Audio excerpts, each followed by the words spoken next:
I've done too many Zoom meetings this week. That's the problem. Yesterday I Zoomed from 10 o'clock in the morning until 4:30 in the afternoon. 3 separate meetings. So Are we now live? We are now live, Christine? Yes. All right, well, thank you. I'd like to call the Township of Clearview Committee of Adjustment meeting for February 2021 to order. I see that we have a quorum. The secretary circulated the minutes of our meeting held on January 13th. Are there any errors or omissions? Seeing none, I'd ask for a motion to approve the minutes as circulated. Moved by Member Burton, seconded by Member Fanton. All in favor? That is carried. Do any members of committee have any pecuniary interest to declare with respect to this evening's agenda? Seeing none, we'll move right into our only application tonight, which is a consent file 20-B12, property known as 8847 County Road 91, formerly Nottawasaga, now in the Township of Clearview. I'll turn it over to the secretary to provide notice of circulation notice and summary of the report. Christine? Thank you, Chairman Davidson. The subject application concerns lands municipally known as 8847 County Road 91, formerly Nottawasaga, and legally described as Concession 8, East Part Lot 24. The purpose and effect of the application is to sever one lot from the subject lands. Proposed severed lot, 400 meters of frontage on County Road 91, overall 15.3 hectares, 38 acres vacant land. Retained lot, 220 meters of frontage on County Road 91, overall 26.2 hectares, 65 acres vacant land. We did receive a letter of support from Nicole and Sean Stewart. We received a verbal comment of support from Orville Brown. We received a letter of no objection from Glenn Thompson. He did speak to his concerns for speed on County Road 91, and staff did provide some comment on that back to Mr. Thompson. And we also received comments from the County of Simcoe stating that they were not in support of the application. I also have a recommendation from the Planning Department. Be it resolved that the staff hereby recommends that Committee of Adjustment of the Township of Clearview not approve consent application 20B12 on the following basis. Consent application 20B12 does not conform to the County of Simcoe official plan or Township of Clearview official plan.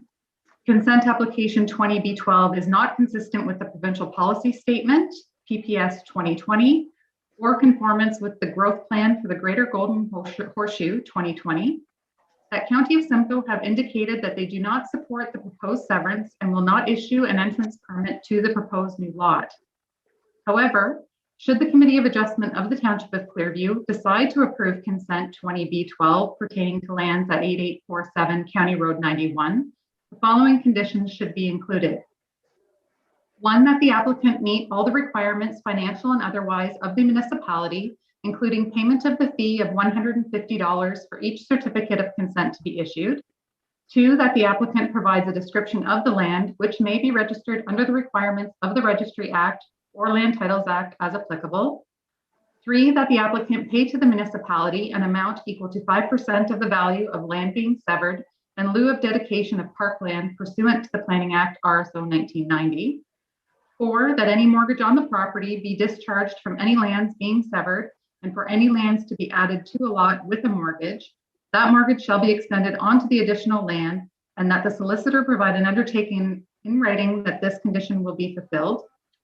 5, that the applicant be required to complete all necessary minimum distance separation, MDS calculations to the satisfaction of the township, confirming that there are no conflicts between the proposed rural residential uses and any existing agricultural and/or livestock facilities. 6, that the applicant be required to obtain a hydrogeological impact study completed by a qualified engineer or hydrologist providing that sufficient quality and quantity of water can be sourced on the severed lot, and that a new well will not adversely impact any existing neighboring wells. The conclusions of that study and implementation thereof must be to the satisfaction of the township and its consulting engineers. A servicing agreement registered on title of the lands may be a necessary requirement to implement the conclusions of the report. 7, that the applicant successfully obtain a valid entrance permit and all necessary approvals and permissions from the County of Simcoe for the new lot. And 8, that the applicant successfully apply to the Nottawasaga Valley Conservation Authority and make satisfactory arrangements with respect to development within any regulated area by the Conservation Authority. And that's all I have. Thank you, Christine. So I see that Andrew, you are acting as agent for John and Andrew tonight. I understand you have a bit of a presentation that you'd like to provide to committee? Thank you, Mr. Chair. Can everyone hear me clearly? Yep.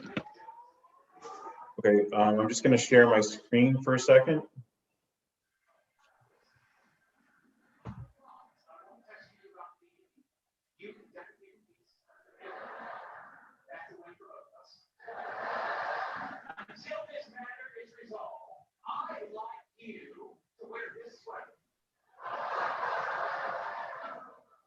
With nothing underneath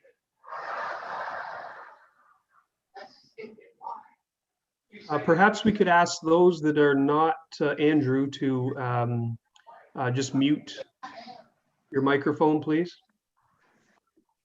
Thank you. Okay, so I'll just jump right in here. So my name is Andrew Pascuzzo. I'm a registered professional planner. I'm here tonight representing Beatty Brothers Farms Limited. Obviously, they're the owners of the property, and John and Andrew are obviously here tonight, and they will be speaking during the presentation to give some of the historical background on the farming that's occurred on the property in the past and that's currently occurring, and some of the challenges they've had with farming the property, which have led them to apply for this application to sever. So what you're looking at in front of you is a sketch that shows the boundary of the property, which is 41.5 hectares in total. On the right of the screen, you can see the proposed yellow fabric for the severed lot, which would be 15.3 hectares plus or minus, with approximately 400 meters of frontage on County Road 91. And that would leave a retained lot, which is currently occupied by the Beatty's existing livestock barn. If you can see here, but if I use my cursor here, kind of in the northwestern corner of the block of land. The lands are also occupied by tree cover, I would say, in the southern region of the property, as well as I'll call it topography in terms of lands that are extremely difficult to farm because there's quite a few ridge lines through this part of the property. Most importantly, I'll bring your attention to the old railroad that bisects the property from north to south, or south to north, however you want to refer to it. And so what we're proposing is the severed lot would utilize an existing entrance off of County Road 91. It's a field entrance now. It would have to be converted to a farm entrance with an application to the county to do that. The proposal would allow a driveway to come into the property, and then the potential for a dwelling as well as a proposed horse barn. The retained lot would stay as is. It's the current use being a livestock barn would be maintained as is. So the other things we should note are that the severed lot is being proposed obviously on private services. So it would have an individual well, an individual septic system. And as I mentioned, it would utilize the existing entrance that it already maintains off of County Road 91. these bullets were just referenced with the last slide. The only thing I'll touch on is that with regard to the rail line, I would suggest to you, based on my 15 years experience, I would say this is similar to a natural consent with a watercourse coming through a property. So the applicant, as I've stated, is Beatty Brothers Farms. This is the rest of the consulting team that Beatty Brothers Farms Limited has retained. Crozier and Associates prepared a traffic opinion letter, which was submitted to the municipality and reviewed by the county. I'm obviously the planner on the file from Pascuzo Planning Inc. Andrew and John also retained an ecologist to do some late fall work on the property in case there was any concerns that came out of the MBCA comments, which my understanding is the township hasn't received any of those comments to date. In addition, a soil analysis was performed by Alliance AgriTurf. So just for clarity, we originally contemplated a 0.8 hectare lot in the northeastern corner of the site. Obviously much smaller than what is proposed now. When we pre-consulted with staff at the township, Nick's concerns were related to the potential of this not being an agricultural lot. And that in his opinion and in the opinion of staff at the town, that there was going to be some conformity issues with the provincial policy statement. And so we decided at that point to modify the consent so that it would be able to be utilized by a hobby farm, and it would be better in line with the rural designation that the lands are designated. This is an email that Nick sent to me in November.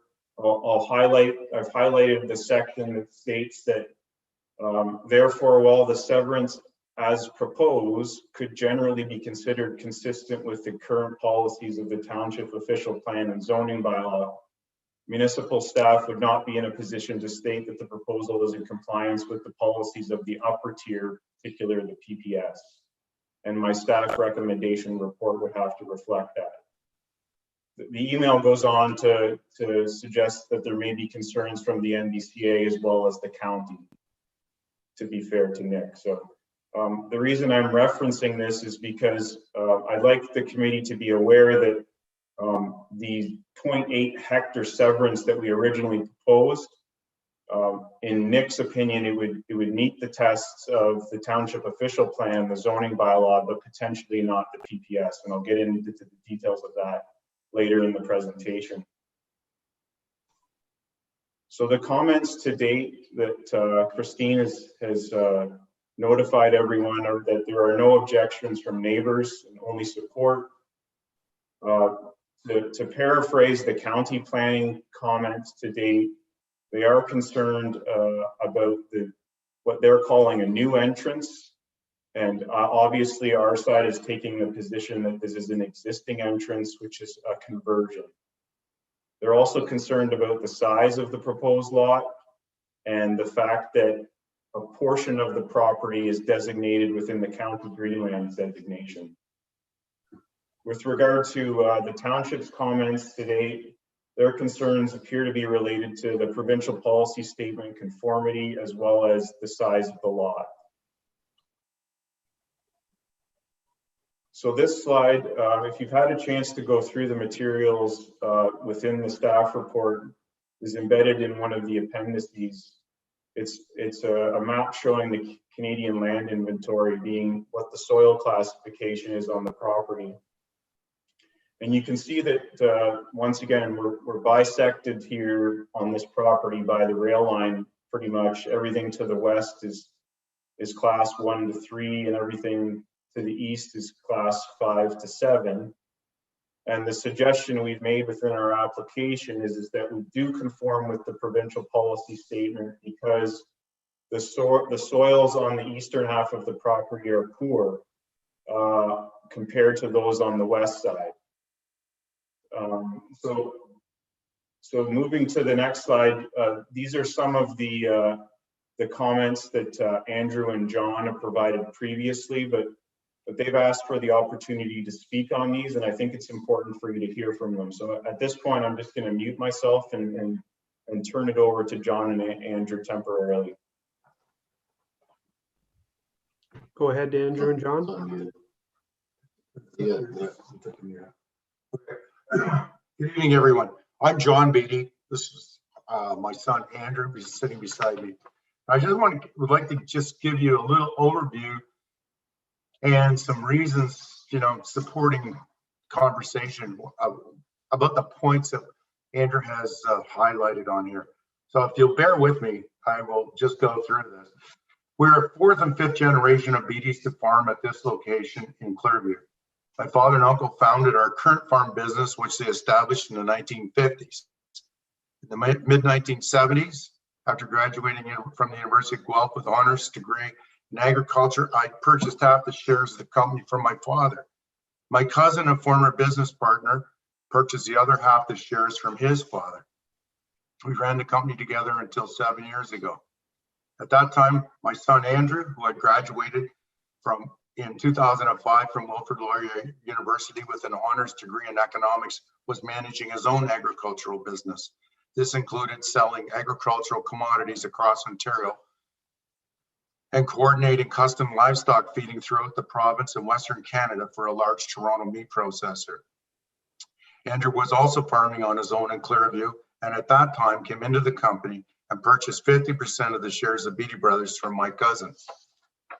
Today, we're a mixed farm operation producing livestock and cash crops on about 2,100 acres of land in Clearview, 1,460 of which we own. The vast majority of our land is prime agricultural land class 1 to 3. The property we are proposing to sever is unproductive class 6 land. It is not prime agricultural land and is zoned rural. The Clearview Planning Department has reviewed this project, and the definition of rural land provided by them is that rural land is outside a prime agricultural area, which this parcel is. This land is only suitable for low density livestock grazing at levels that are not economically viable. This is due to a number of factors. One, the land is highly erodible. Cultivation of any sorts results in extreme erosion of the porous sandy topsoil. Last summer, a large rain event caused a massive amount of topsoil erosion on the steep slopes of a small piece of land to the west of this particular farm, but it's adjacent to it. And the land had been cultivated for crop production. As a result of the erosion, the stream at the bottom of the hill on our property, which you saw earlier, filled with topsoil, and the stream had to reroute itself, and it cut a big trail across a flatter part of our land. The soil is very porous and has low moisture holding capacity. Consequently, the soil is drought prone and burns off easily. Typically, as soon as we have a dry spell, the pastures dry up and we have to transport supplemental feed to sustain the cattle. The grazing period might last 90 days on a typical year. It is dangerous to operate machinery on certain areas of the property due to rollover risk. This means that the application of fertilizer is extremely limited and large areas of the farm go unfertilized, resulting in limited low quality feed. Furthermore, it is not accessible from the west half of the farm because of the old railway bed. The small path across the railroad track, visible in the overhead satellite imaging, is simply a spot the cattle have been funneled to for crossing over the years.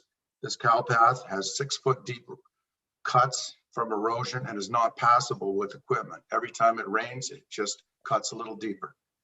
The barn, built in the early 1900s, is of no consequence and has been empty and unused for over 25 years. The yard of the barn is only used for loading cattle out as soon as the grass dies out. If the barn fell down, there would be absolutely no reason to rebuild it, and we wouldn't. It is simply a large corral used one day a year. Previously, Beatty Brothers owned the property immediately east of the property we're talking about, immediately to the east.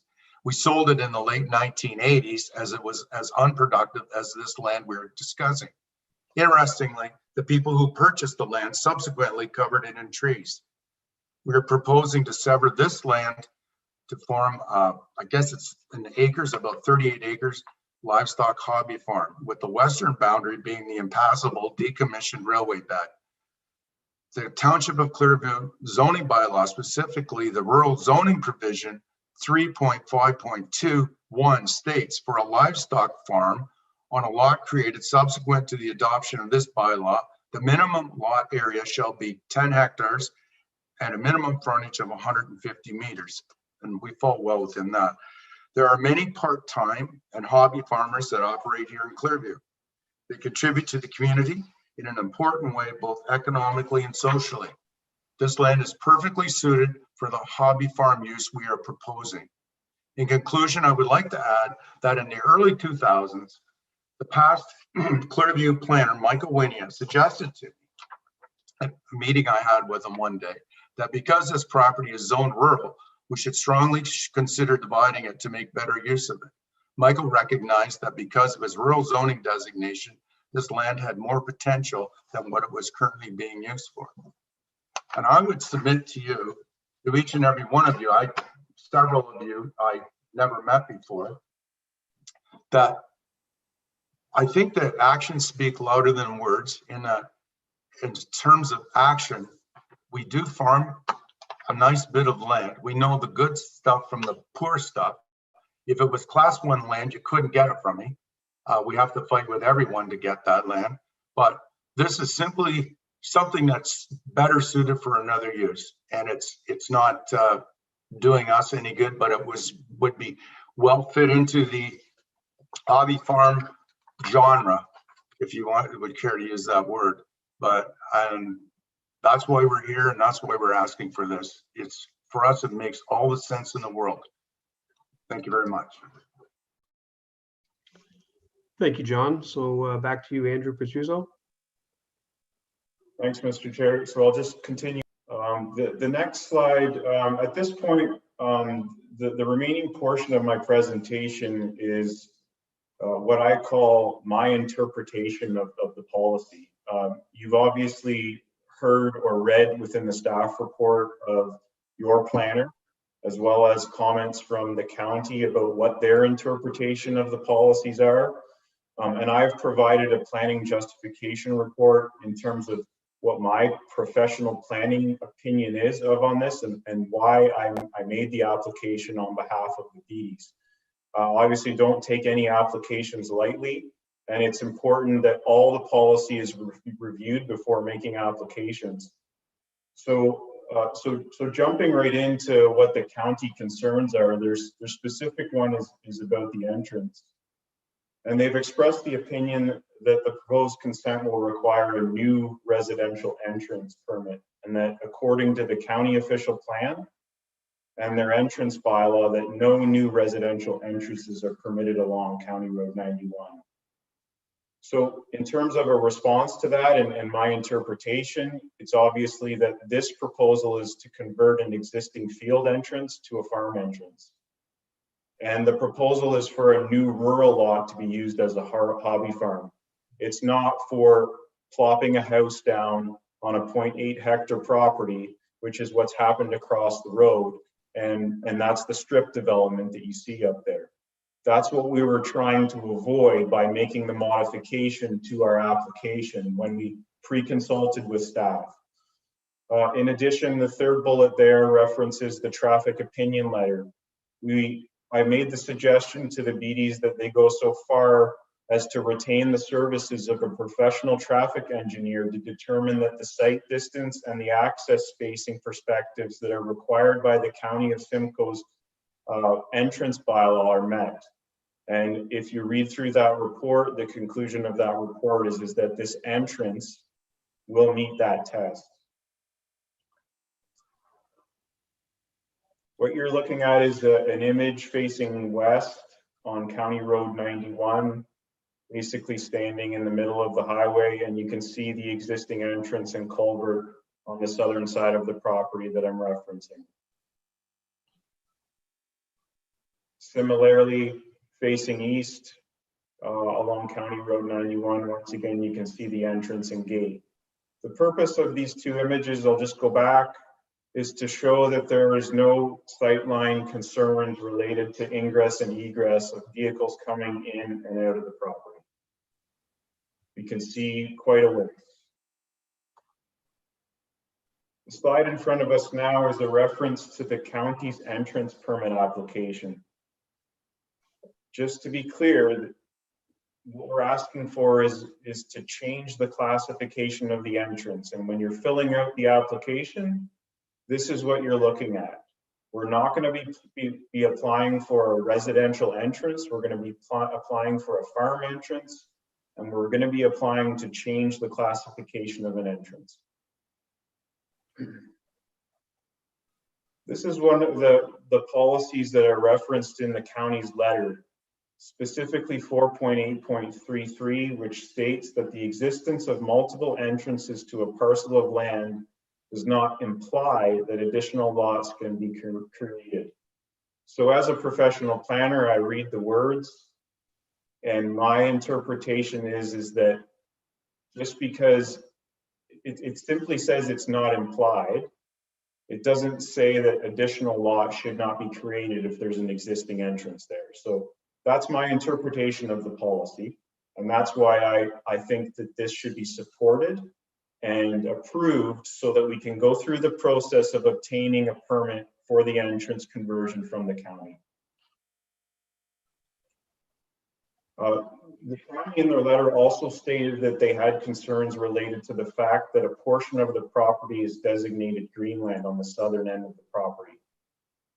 I would respectfully submit that the greenlands will not be impacted and that the railroad tracks already divide the woodlot at the southern end of the property. It's also worth noting that the lands that are being referenced are currently zoned environmental protection, EP, and development is not permitted in the EP zone anyways. And then finally, the last bullet there references that new development is not proposed within 30 meters of the Greenlands designation.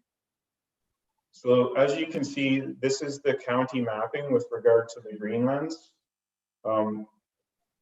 I mean, I can go back to the proposed severance, but using my cursor, we've got the entrance here, the railroad down the center of the property, or just to the east of the central portion of the property. Proposed dwelling and barn, basically the meat of the hobby farm would be located here. And as you can see, the existing barn on the western side of the property is located here. The Greenland designations are clearly well outside of any development that's proposed. And if we follow the next slide, this references your zoning bylaw. This is the Township of Clearview zoning bylaw, which if we go back and forth, you can see that the county designation is basically one and the same of what is zoned environmental protection. So it's my respectful submission that the EP zone does not permit any buildings or structures, and therefore these lands are protected in perpetuity by the EP zone. Moving on to the township's concerns related to the provincial policy statement. The staff opinion there is that there has not been enough evidence provided to confirm the soil classification. And my thought process on that is that they're asking for additional soil work to be done. You've obviously heard from my clients who are very well versed within the field of farming, and from a position as a professional planner, I've relied on their opinion as well as my experience with interpretation of the land classification schedule. So based on that, I came to the conclusion that these lands are outside of a prime agricultural area.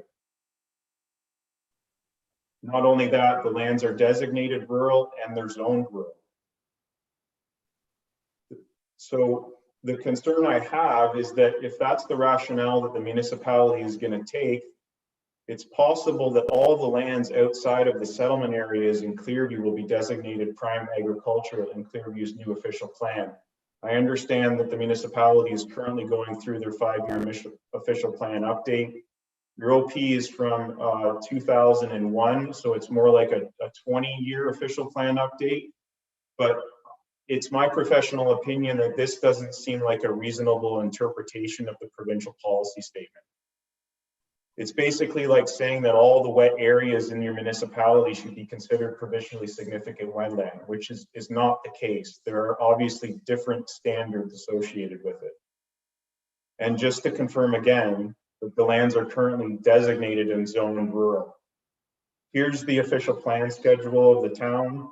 In the light brown area, all the lands are rural. The white areas are agricultural. You can see the area in red is where the severance would be occurring on the eastern half of the property. You can see the water courses running through the property as well too.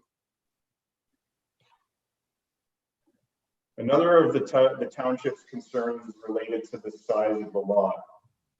Specifically, a reference to policy 9.5.2, which talks about a maximum of 1 hectare in the case of rural residential lots. My respectful submission is that these are the strictly residential lots that have been created within the rural and agricultural area of Clearview. It's not a hobby farm or a rural lot that what we're proposing. It also, for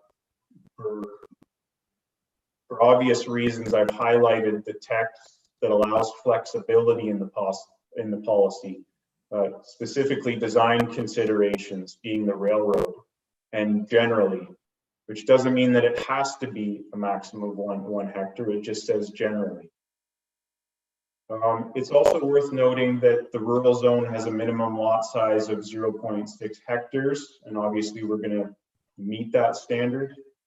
The big one is obviously, and John touched on it in his presentation, which it doesn't appear there's been a whole lot of clarity from on staff within their report. 3.5.2L of the Clearview zoning bylaw states that for a livestock farm on a lot created subsequent to the adoption of this bylaw, and what that means is in 2006, the bylaw was approved, the minimum lot area shall be 10 hectares and a minimum frontage of 150 meters. And as John has clarified, we meet that test. It's concerning within the staff report that specifically page 11, it states that municipal staff are not clear of the intent of this zoning provision. That's a bit concerning to me because it's within the bylaw and it's been around for quite some time. It also talks about the fact that the provision does not address or supersede conformity with the lot area restrictions outlined within the township official plan or the county official plan. And my respectful submission is once again, I'm concerned by these comments because basically what's being said is that this provision is irrelevant because it doesn't conform with the official plan. When in reality, the zoning bylaw was approved in 2006, and it must conform with the official plan, which was approved in 2001. So it's my respectful submission that whoever created the provision, the 10 hectare provision, did it so knowing that there would be future rural consents approved, and if they had a livestock barn on them, which we're proposing, they needed to be a minimum of 10 hectares, which is what we've applied for.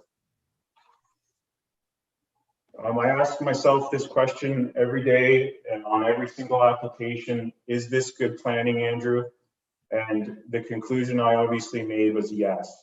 The reasons being that the rural designation of your official plan permits up to 2 new lots, and we are proposing 1. The hobby farm we're proposing is a permitted use in the rural designation and the rural zone. As we stated before, the soils are class 6 within the range of 5 to 7. There is already an existing entrance. We're not asking for a new entrance. There needs to be an interpretation of the county entrance bylaw. based on the traffic opinion letter, which confirms that no safety concerns related to that there are no safety concerns related to the existing access point. One of the other comments I get a lot from committees and council is that we'd be setting a precedent if you go ahead and approve this. And it's my opinion that each application is unique and we have to look at it based on the site characteristics. And this is an example of where a larger rural lot works. This is my slide about policy interpretation. I am coming to the conclusion here. I know it's been a long presentation and I appreciate you holding on and listening. It's my opinion that specific words included in planning policy is meant to provide flexibility. Words like generally and design considerations are used to provide that flexibility for site-specific applications. It's also my professional planning opinion that the policy in this situation is not to be read as a hard no, and that the county plan does not say that new lots greater than 1 hectare are not permitted outside of settlement areas. It also, the county plan doesn't say that field entrances cannot be converted to farm entrances. And it's my respectful submission that that has happened in the past. The Clearview official plan does not say that new rural lots greater than 1 hectare are not permitted. It's important that we clarify that. And finally, to put even more attention to this provision, it explicitly states within the Clearview zoning bylaw that lots where a farm is being created with a livestock barn need to be greater than 10 hectares and have a minimum frontage of 150 meters. And I'll ask the question, why would that provision be in the zoning bylaw if there wasn't some intent to use it in the future? So now you have to bear with me with regard to the fact that I'm respectfully asking you to approve the consent, and typically the chair or members of council ask me whether I've reviewed the conditions and whether my client is content with them. So I'm going to take the opportunity now while I have the floor to go through these. The first 4 are simple. They're standard conditions. The additional monies for the certificate, we're fine with that. The preparation of the R plan, we've already got a surveyor lined up, Martin Isley from Duntroon. Payment of cash in lieu of parkland, my clients are aware of that and how the process works. The discharging of the mortgage, once again, fine with that. The next 4 are a bit concerning, and I'm going to explain why. The 5th condition asks that the applicant be required to complete all necessary minimum distance separation calculations to the satisfaction of the township, confirming that there are no conflicts between the proposed rural residential uses and any existing agricultural and/or livestock facilities. I've already done the MDS calculations for the 2 barns in the area. We've submitted those. So I respectfully ask that if you're going to approve the application, that you consider removing that condition, because I think it's redundant. I'm not sure what the purpose of it actually is. The 6th condition is regarding a hydrogeological impact study. I've seen this condition on other severances that have been approved.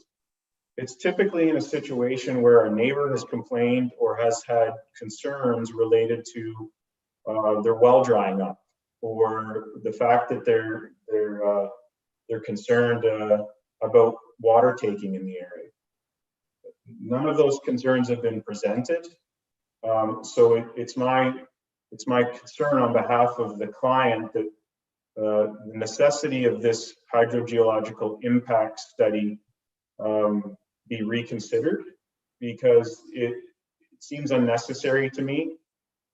If there were to be some work done, I think it would just be that my client would actually drill a new well and determine whether there was potable water, both quality and quantity. I think that would be a preferred condition, a more useful one in my professional opinion. And Finally, the last two conditions here, obviously, probably most importantly, is obtaining a valid entrance permit from the county. We're not objecting to that because we recognize that we're going to need to get approval. But my request would be that modify the condition to read that the applicant successfully obtain an entrance permit from the County of Simcoe to change the classification of the existing entrance. And that allows us to recognize that there is an existing entrance there.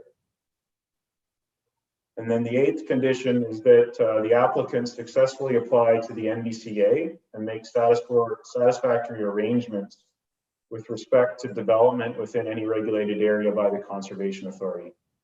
There are regulated area on the property right now. It's difficult for me to understand how this condition would be cleared or why it would need to be cleared prior to final approval, because, well, the NBCA has the regulated areas. And if any development is proposed within those regulated areas, whether it's my client or another property owner, they must submit an application for an NBCA permit. So I'm not sure why that would be applied to the conditions at this stage. So I'm obviously requesting that this condition be removed as well. Finally, this is my last slide.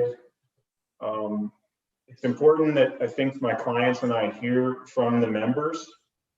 My clients do not want to defer a decision on the matter. But they also recognize that if everyone's going to vote against the application and there's some additional information we can provide to you subsequently, the preference would be then that you do defer. So we'd ask that it would be helpful to understand whether or not a deferral is necessary, that you provide us with your opinion prior to there being a vote so that we can gauge your opinion and then ask for it to occur. And that's my presentation. I expect there's going to be some back and forth here, but thank you for cooperating with me and letting me getting through everything first.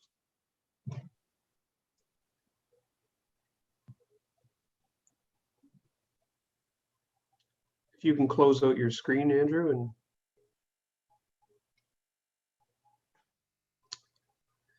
thank you. So now we'll begin with questions or comments from the members of the committee. We'll start with Member Rao. Dave? Thank you very much for the presentation. It was very useful and it actually answered some of my questions, and it also perhaps added to some of my questions. I'm going to be a little long-winded tonight, and although I'll try to be as short and concise as possible. I had some real comments and questions and concerns of this application because it is actually complex and quite confusing at times. There's a lot of historical stuff that I probably didn't understand. I was also left with far more questions than answers, and this makes it very difficult for me to make a truly informed, logical, and fair decision. So this is the order in which I'd like to make my comments and questions. And please be aware that some of the questions I'm going to ask don't have answers. And I'm not necessarily looking for answers. They are just, in my mind, oddities. So I'm going to start with land designations and the soil agricultural evaluation. Then I will address the traffic entrance. And finally, my knowledge of planning is somewhat limited, but I want to take on the objectives and strategies of the planning. The Beatties have been farming now for a number of years, as was outlined by Andrew and John. And I'm guessing that the original property probably included the farmhouse that actually sits in front of the barn there on the corner of the property. I'm assuming that also at one time, and again, I don't know, but I would imagine that this was an agricultural property because there would have been probably a full farm house there. That doesn't matter, but I think you'll see where I'm going with that comment. The Beatty's letter clearly outlines the agricultural use of the property. It outlines the limitations and concludes that the land is probably Canada Land Inventory Category 6. It's not prime agricultural land. This means that the land should fall somewhere in the prime agricultural area. If we use the definition by the planners, 1 to 7 is prime area. The surrounding land to the south, northeast, and east are all designated as agriculture in Simcoe County official plan and the Township of Clearview official plan. Despite the limitations of the Alliance report done by Ryan Thompson, his conclusion that he concurred that the soils were actually once again CLI Category 6. The application clearly indicates a future agricultural use in the sense that we're going to have a horse farm, or at least animals on the property, to the east. And the Beatties, from what I can read by the report, are going to continue on the west part. So here are my questions. And again, I'm not looking for answers, but boy, talk about confusion for a person who doesn't know much about land use planning. Why is the property even designated rural when everything surrounding it is agriculture? And I can appreciate that the soils are not terrific. They're not specialty crop. They're not prime agricultural land.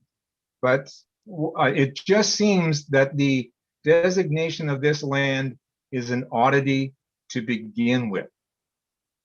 I also wondered, as I was reading these reports, if it was designated agricultural, how would the agricultural consent policies change the process that we're looking at tonight?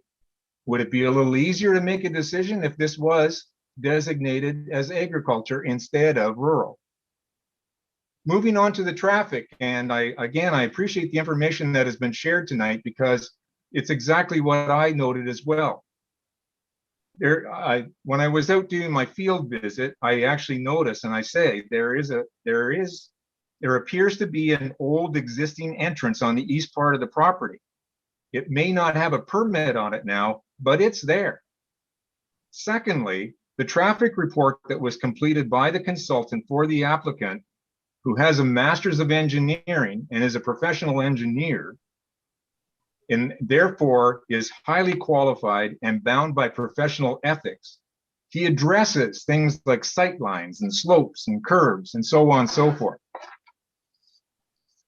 I was a little shocked when I read the report and found that the Simcoe County official plan has a policy that states new entrances shall not be permitted to individual residential lots created on county roads following June 30th, 1996, like 26 years ago, except in settlement areas designated in official plans and in accordance with the requirements of the county entrance bylaw regulating access to county roads.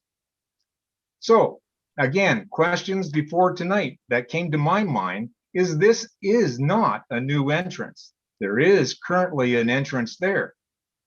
Would the old entrance make it a lot easier to get a permit from the county? I don't know. If the application is approved, this would be a residential lot, but would it also be an active agricultural property? And does that make a difference? So I think everybody can see tonight that there's a whole heck of a lot of questions that fall out of, is this land even properly designated? From the planning issue and concerns, and for the record, I understand and agree that we need planning strategies, laws, guidelines, regulations, and policies from the province, no question. We need to protect farm and agricultural land for the future, no question. We need to be concerned about climate change and how this will affect existing farmland and crop production in the future, no question. These strategies and policies need to be updated from time to time to adjust to a variety of changing conditions, and they are, no question. I understand and agree that the upper and lower tier municipalities need to incorporate the overall objective strategies and overlying policies from the province. It helps to avoid chaos, no questions. But here's where I get a little hung up again. So sometimes when we try to apply these strategies, laws, and policies, basically words to land, we need to have a better understanding of the land so they can be applied properly.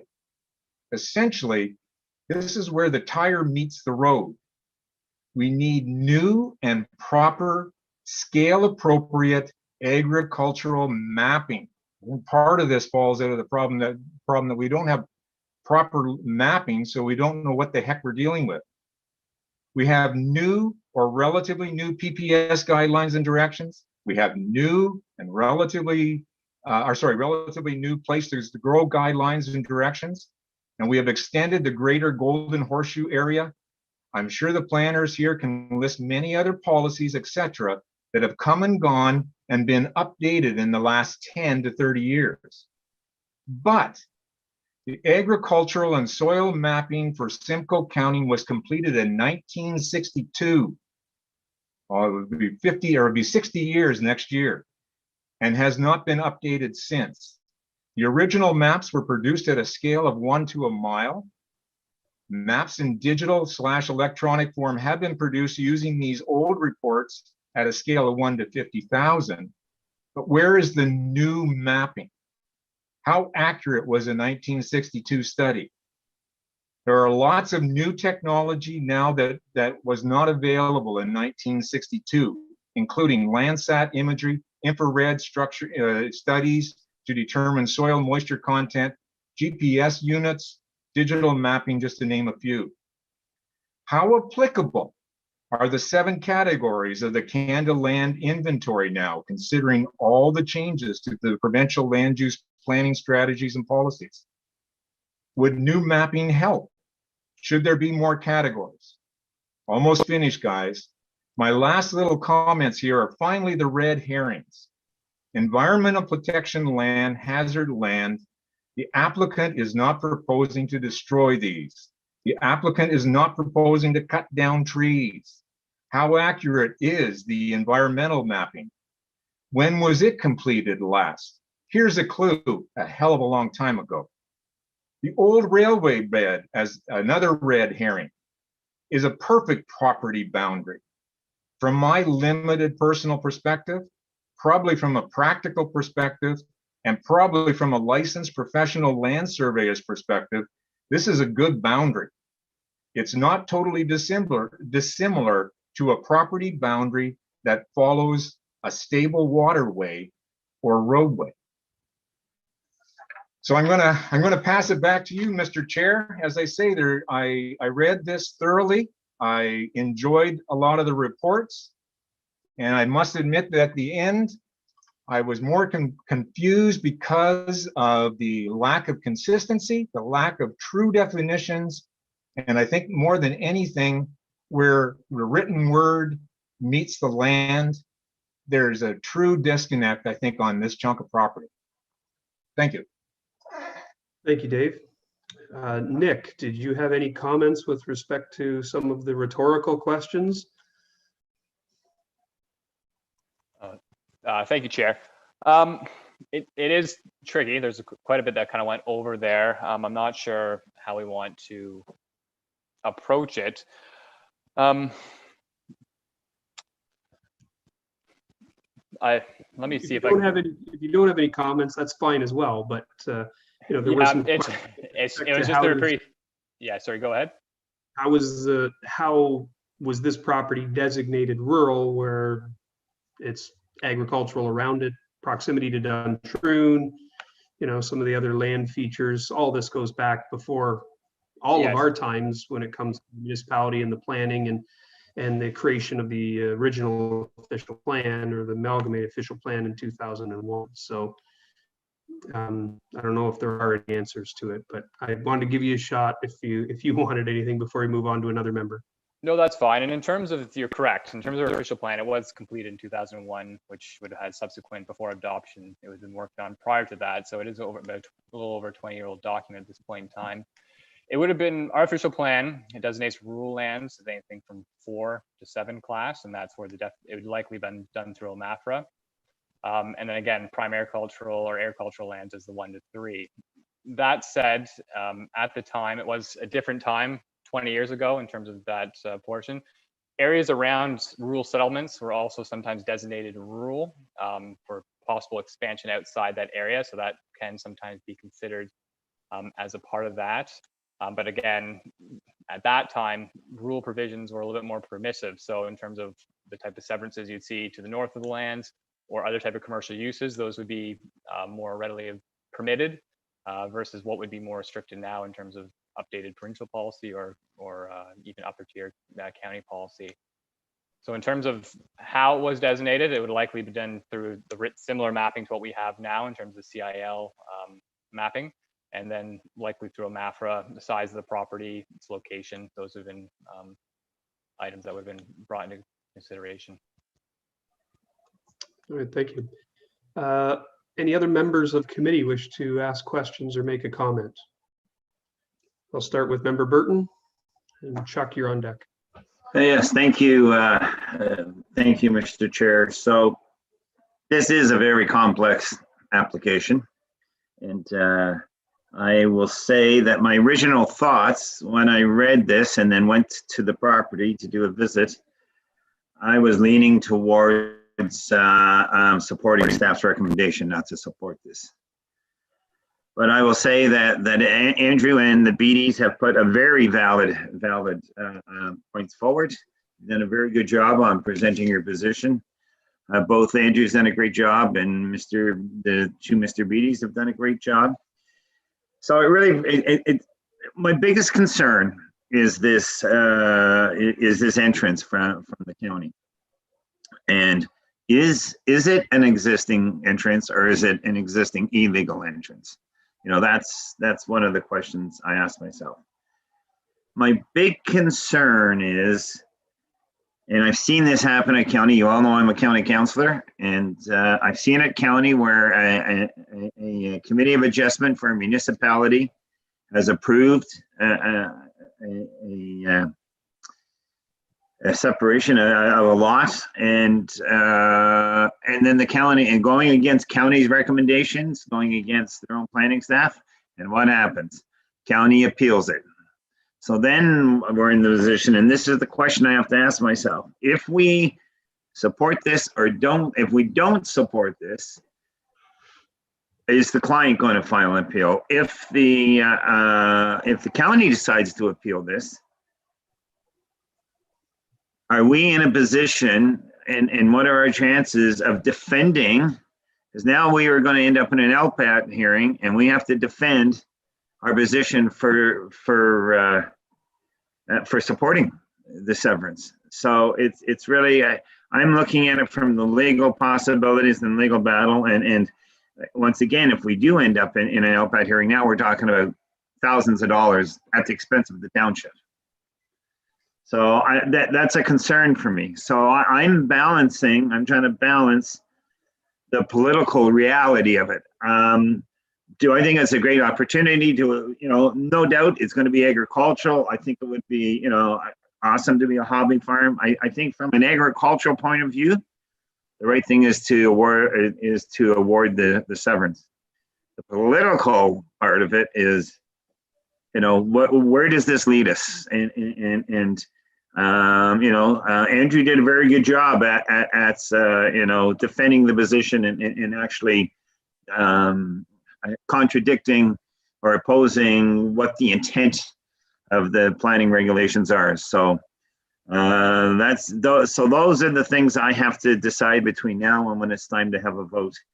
So I'm sitting on the fence right now. So that's it. Member Aaron, Chuck? Thank you, Mr. Chairman. My question is my two questions are primarily for Nick to clarify for me.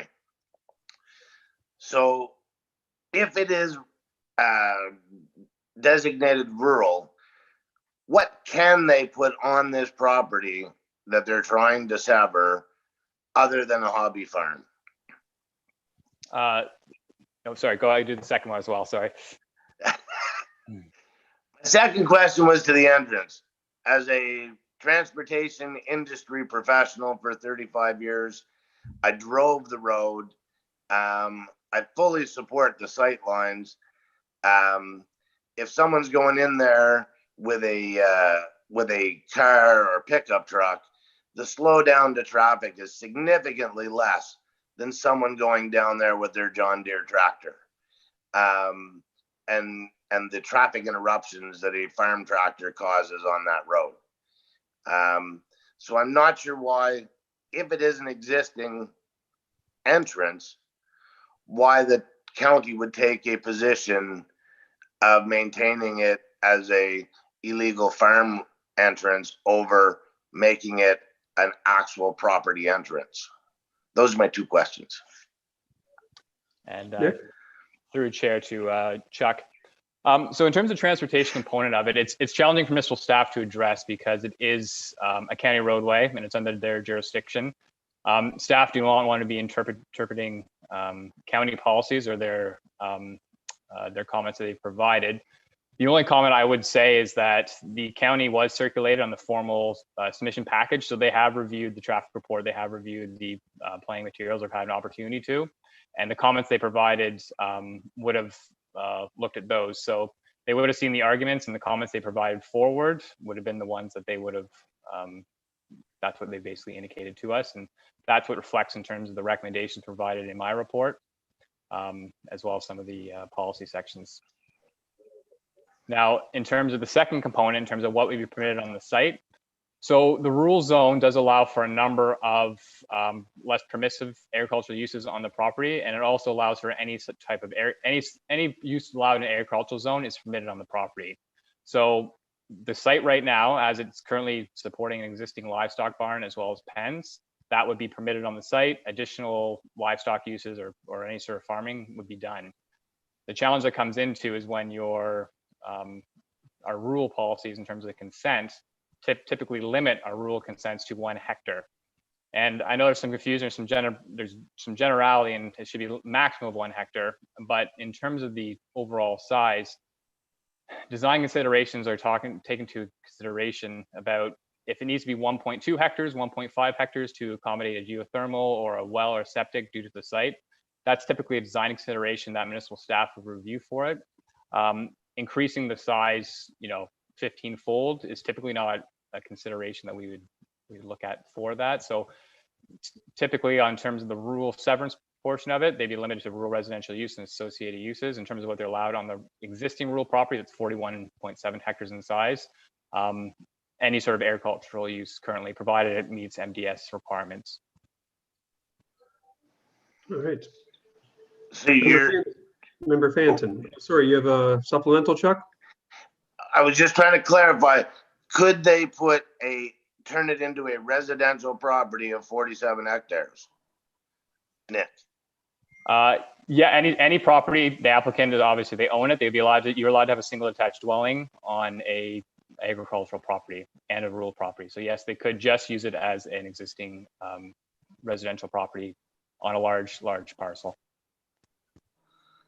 Thank you, Nick. Member Fanton, Dan? The question I have is for Mr. Beatty, I guess. What's the purpose of you wanting to sever this piece of property? I mean, you own the whole thing to start with.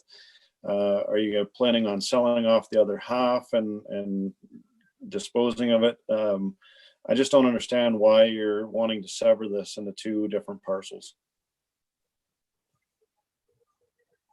You have to. You're currently muted, Andrew and John. There you go. Right, so the reason for selling that part off is, Chuck said that about where the entrance that is built, we use to access that. We have to, if we're in the main buildings, in order to get from up where in the upper part, you can't drive from there down there to the east. You have to come out and down the highway and come in.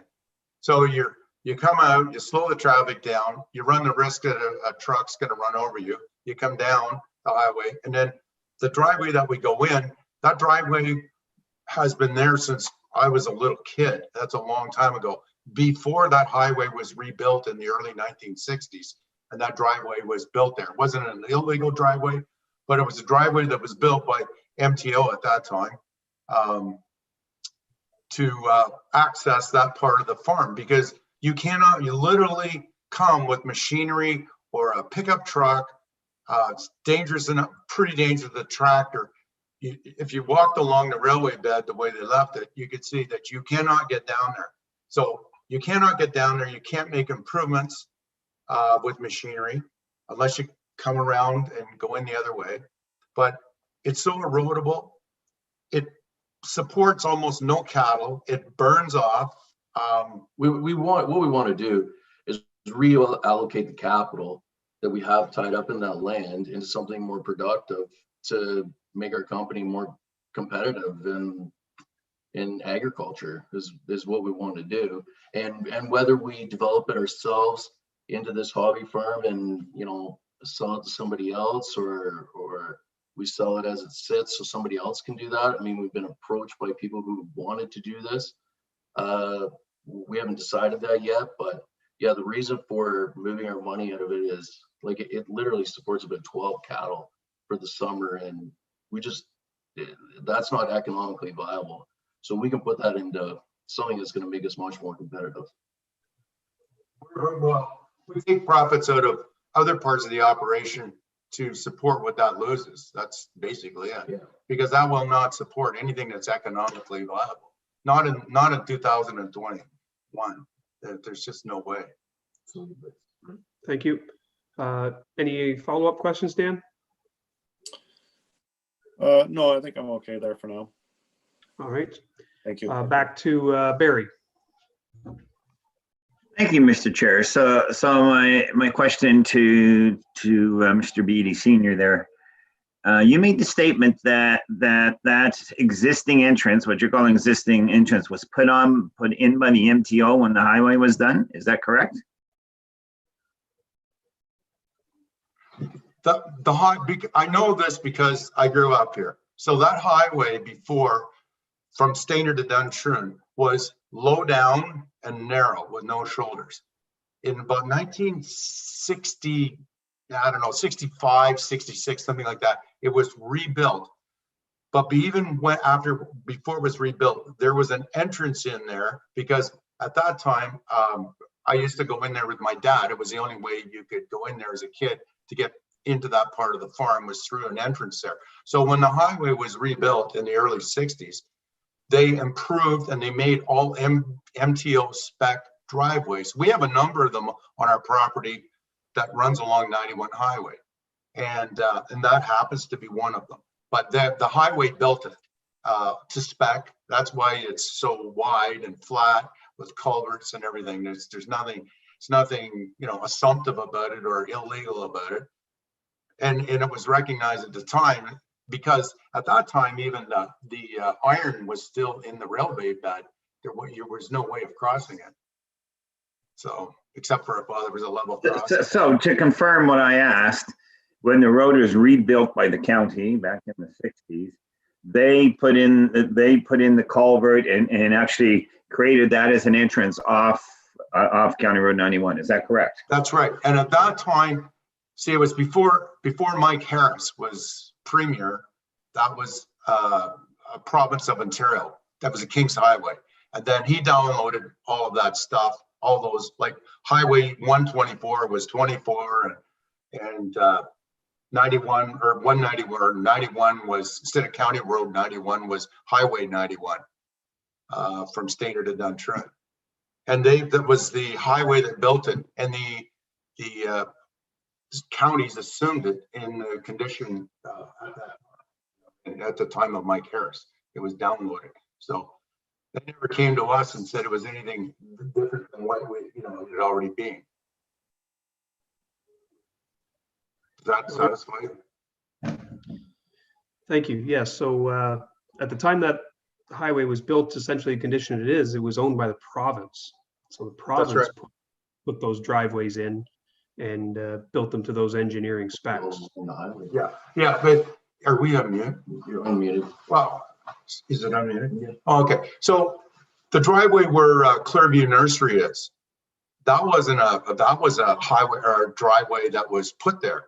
That was built by the highway as well at the time, and Mr. Elwood, he uses that driveway on a regular, like, you know, has in season, it's, you know, has heavy traffic coming in and out of it, but that was the same use, same thing there as well. And we probably have maybe a dozen of those entrances that we use between Stayner and Dundrew on our property. Yeah. But the highway built them all. Maybe more than that. Yeah, maybe more than a dozen of those entrances.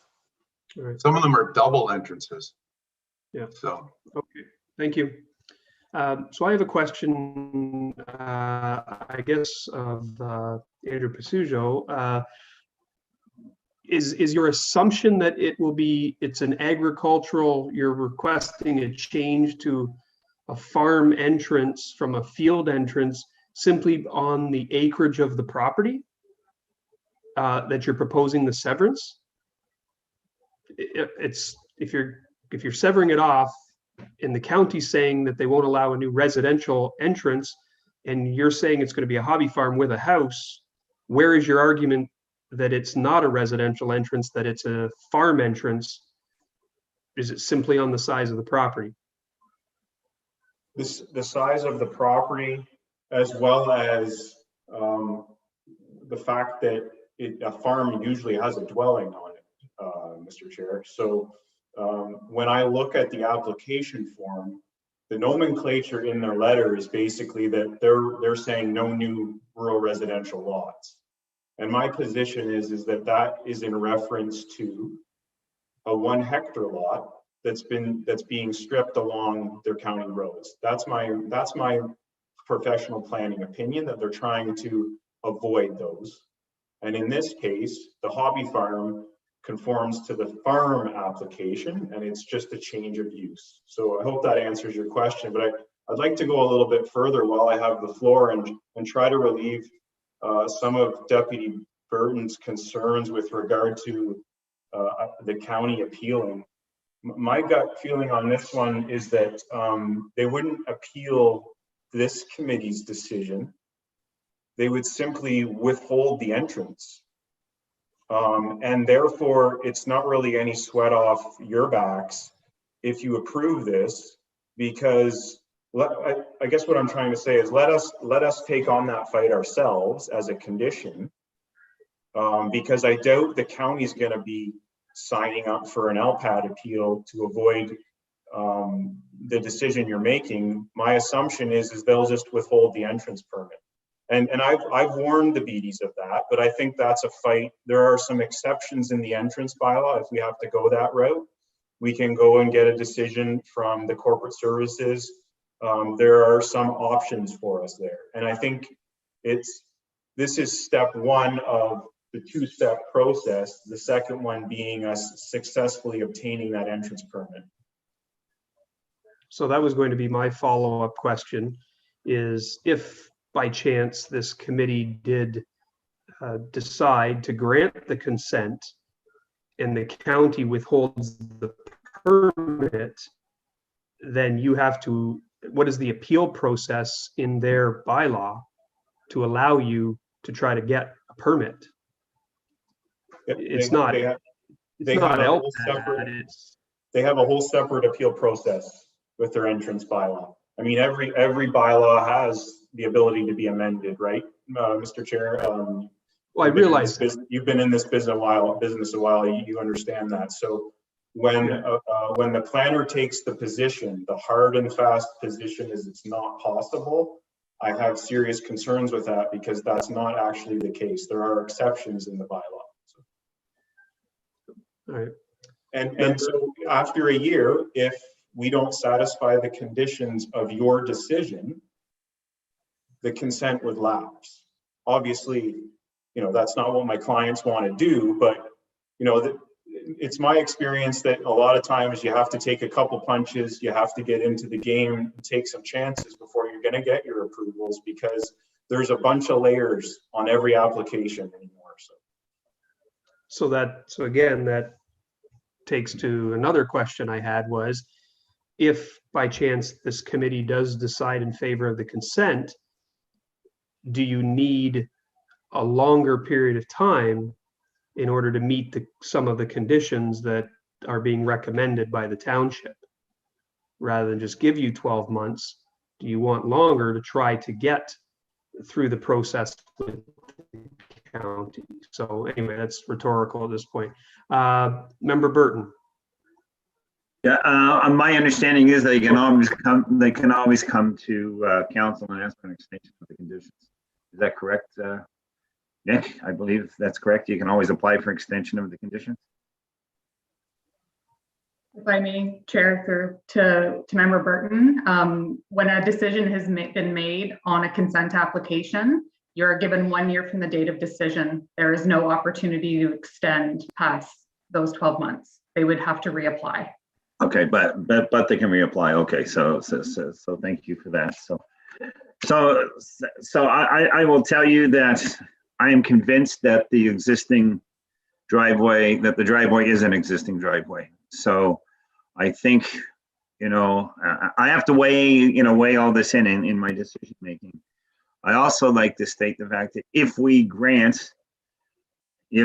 to grant the severance, what the BDs decide to do with it, whether it's sell it, keep it, really should not be part of the decision making, whether we grant the severance or not. We grant the severance based on it meets the qualifications, it meets that. What the person or the owners want to do with I don't believe should play a factor in granting the severance. That said, I'm prepared to put forth a motion when it's the right time, Mr. Chair. Make note of that. I believe, Nick, you had your hand up. Yeah, sorry. Oh, sorry. Just to respond to that last comment in terms of the county and the possible appeal. First of all, I wouldn't presume what any approval authority may or may not do. They may appeal, they may not. It's within their jurisdiction. The other thing I would note is that the county, in their letter they submitted to us, has not just identified the entrance as an issue. They've also identified it does not meet their official plan. So they may appeal it on that basis and may not appeal it on the entrance per se. So it's just something to keep in mind. And that's just basically want to indicate. Thank you for the clarity. If I may respond to that, Mr. Chair, and that's my concern, because I agree. The entrance may not even be the issue. They could appeal it on the grounds if it doesn't meet their official plan, it doesn't meet the provincial policy statements, it doesn't meet their official plan. So there's definitely grounds for an appeal, regardless of the entrance of the driveway. So and I've seen it. I've seen it at county. I've seen it recently at county where they're appealing decisions made by committees of adjustment for municipalities. So don't assume they won't. Other members, anyone else have any more comments? Chuck? My only comment is, do we, now I've moved on to the conditions that the township has written into the application. And Andrew's request for us to amend them. I would say whether we grant the application, the consent or not, changing those conditions, I'm not sure is a good idea, is what I wanted to say. Okay, well, thank you. What I'd suggest, the process that I would like to undertake here is that once we've all had an opportunity for comments, I'll ask if there is someone that would move the initial staff recommendation of not granting the consent. And if we get a motion and a vote on that, and then if that fails, we'll move to the approval as per how the report is written. So just to prepare you for that process. Member Dave. Thank you, Mr. Chair. The one comment that I would make, and I don't want to jump ahead because I like what you proposed, Mr. Chair. But I do find the Hydro G study to be, which is condition 6, and it's just something to think about. But I find that to be a little onerous. A proper Hydro G is done by a hydrogeologist or an engineer, can be quite expensive and probably not required for this particular property. Just my opinion. And as I say, Mr. Chair, I believe that you've outlined a good process when we get to that moment in time. Thank you. Any last comment, Dan, before I make a comment? Nope. All right. Nick So- did, Chair.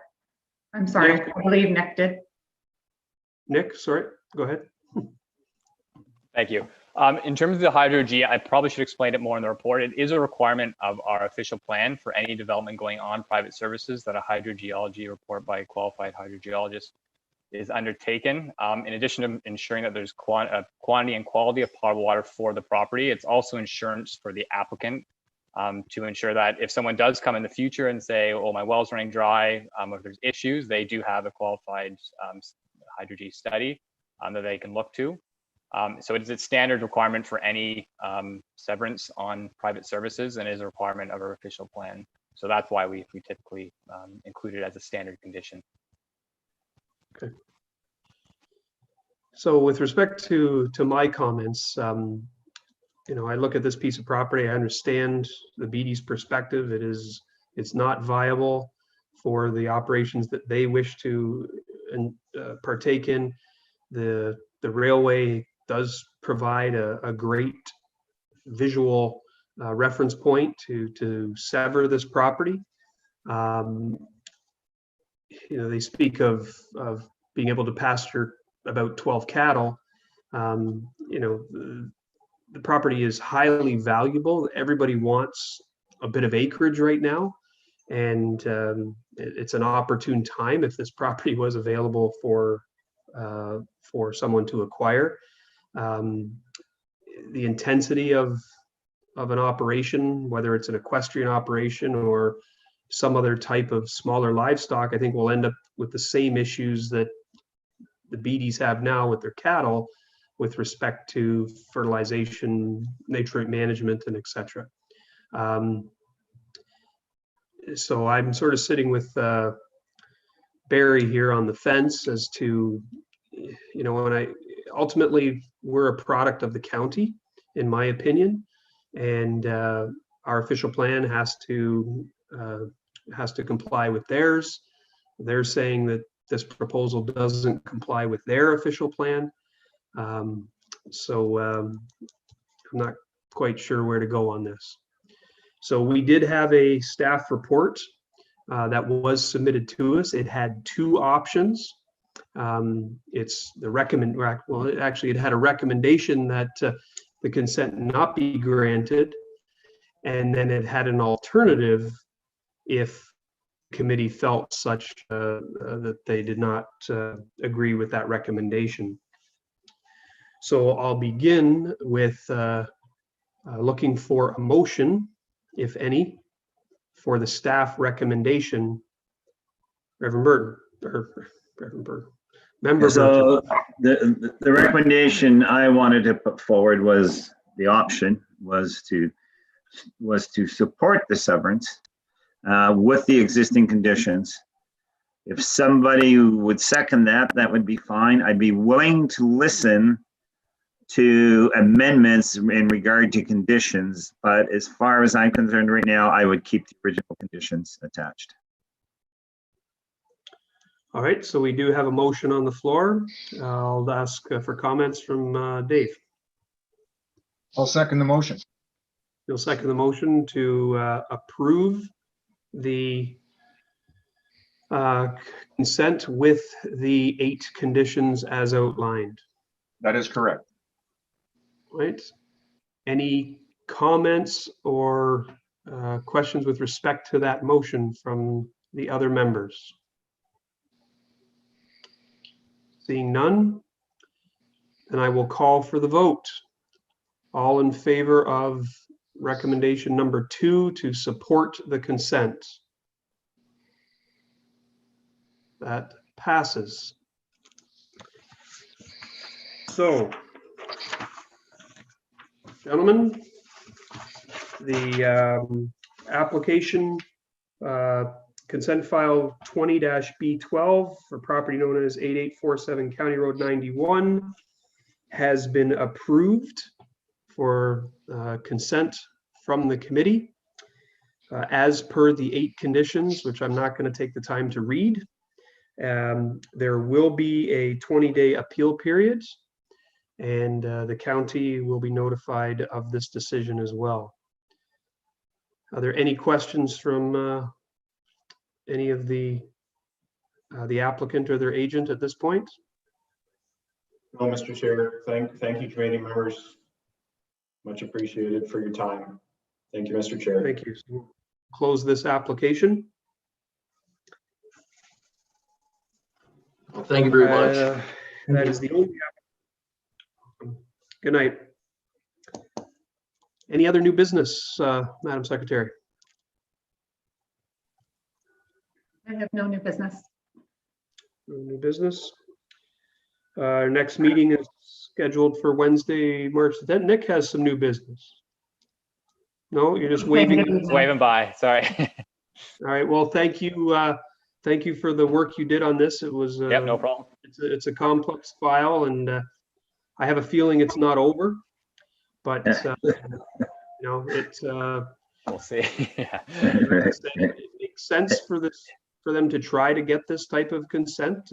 Properties of no value to them, and it's highly valuable in today's climate, today's environment, real estate environment. So that's what they got to do, I guess. So we'll just see where the county stands on this. And I ask that you and Christine keep the committee informed if something comes from this decision. Absolutely. I will certainly hear about it. If there's an appeal, I will hear about it at county. You can guarantee. All right. Well, I hope you. I'll get a phone call from planning going, "What the are you guys doing over there?" So we'll see what happens. All right. Have a good night, guys. Anything else for us, Christine? No, as you said, we have our meeting on March 10th. We do have 4 applications for that meeting. And that's all I have for this evening. Okay. Well, thank you for your thoughtful deliberation, members, and we'll see you next month. A great job, Sean. Great job, Sharon. Still trying. That was a tough one. That was a tough one, Sean. Yeah. All right. Take care, guys. Okay. Bye-bye Good for night, now. everybody. See you guys next month. Good night.